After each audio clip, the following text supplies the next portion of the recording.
Hey, what's going on YouTube? It's that boy Cage. I just wanted to share some information with you about my time playing the Anthem demo this past weekend. Everything went pretty good. I can't say that I was necessarily mad at it. I gotta say, I thought that they were probably gonna have a little bit more problems getting rid of that 95% bug, where the load screen would just get up to 95% and then it would just stop. But you know, I am glad to say that they worked that out just fine. So as far as my actual thoughts at this point, I'm excited for the game. I gotta say that I see the work and the dedication that they're putting into even the demo build, even though it's not the full build that we're gonna get for this game. But I'm personally excited about it. I'm personally gonna be getting the full game day one and covering it going forward. So be looking forward to content like that. Now, what we did have in this build this past weekend included a small little section of shaper storms. I think that's what they're calling them actually. You could see in the sky, if you looked up by the big tree, this giant circular kind of storm coming on. But where we were at in the world is kind of off to the side, so it's not the brunt of the action, but rather just kind of getting some of the pieces that are just kind of on the outskirts. So we got some Ash Titans come in, so we got to fight some of those. That was really, really interesting. Got to jump in and do some more advanced mechanics than what we're really used to as far as fights just out in the open world and free play. So it was fun, though a little underwhelming. They kind of set up this whole thing, them being not Respawn, but BioWare. They kind of set up expectations on Saturday, saying that there was going to be this big event that they were hinting at, like it was going to be the end of the world or something that was going to happen on Sunday. Sunday comes around, we play through the content, and all we find out is, hey, so we have slightly harder enemies during this time. It wasn't really all that exciting just in and of itself, but when you look at it as just an indicator of what the open world can do and what the open world can possibly provide as far as being dynamic and just adding things on the fly and certain events that can attract things to the entire world that everybody has to worry about, it does kind of make those things a bit more exciting. So you go in, you fight the Ash Titans, you get pretty good loot, admittedly, and then you kind of go on with your day. So I was happy to see that. That's all that being said, since I do recommend it, let me kind of give a little bit of a detailed breakdown. Not like there haven't been a bunch of them anyway, but let me give my version of the breakdown of when this game is actually coming out. The official release date on this game is February 22nd. That being said, PC gamers who are signed up with Origin Access Premier, Premier members get access to the full game on February 15th. So a full week before anybody else does, they get access to the full game. That costs $100 for an entire year or $15 a month. Personally, I got the $100 a year. $15 a month seems like a bit of a waste for me. But that subscription does give you access to the Origin Vault games. So in addition to Anthem, I also downloaded Darksiders 3. I've been playing through that. That's pretty fun. And Madden 19. And any other game that may end up popping up this year that I want to play.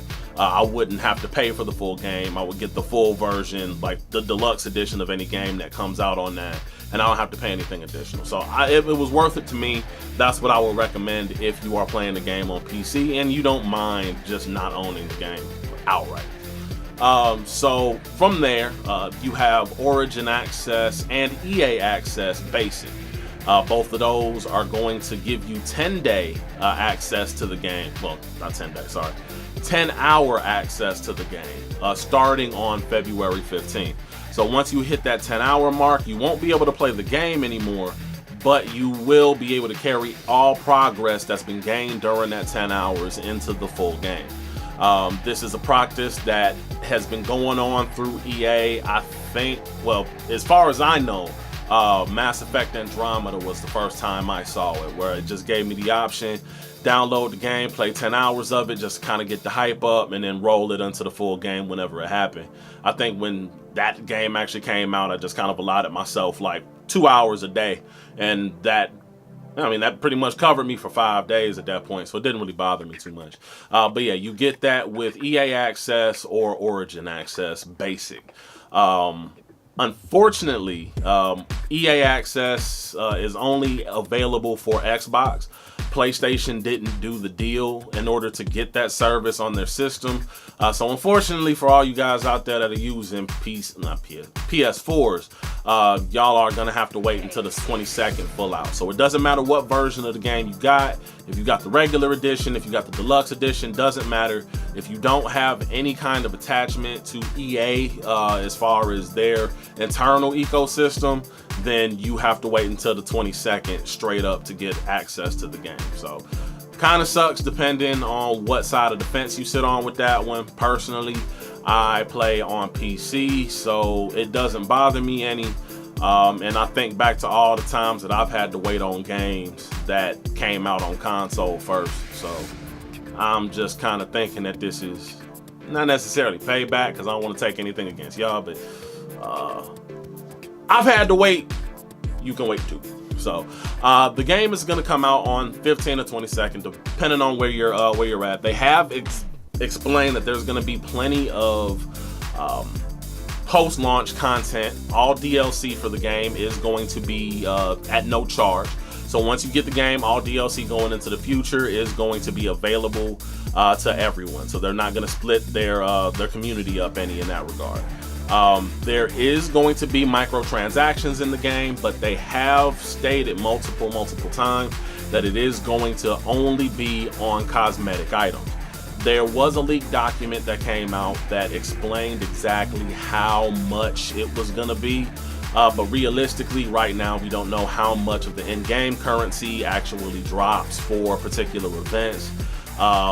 It does seem like out of the premium currency, the skins are going to be kind of expensive. They have them estimated at about $20. Honestly, my paints that I have on my mechs look a bit better than the ones that they're trying to sell for 20 bucks. So I don't know about you, but I'm gonna keep my money. If I don't like something, unless they come out with something crazy like an official Gundam outfit or fucking Pacific Rim skin or like Bumblebee or something like that, I don't plan on spending any money on that shit. So I wouldn't recommend that you do so either. They can target whales, they can target people who want these things, but I have no problem spending money on things if I really want them. I'm just glad that they're not trying to charge me for abilities, weapons, resources, anything that would actually affect how the game works. So like I said again, I am looking very much forward to this game. I hope that y'all can look forward to it too. If I haven't mentioned before, my name is still Dat Boy Cage on Origin. So look me up on there, add me, and I will see y'all out on the battlefield. So like, subscribe, share, do all that other good type stuff. Let me know down in the comments what you think of my video. I'll holler at y'all later. Have a good one.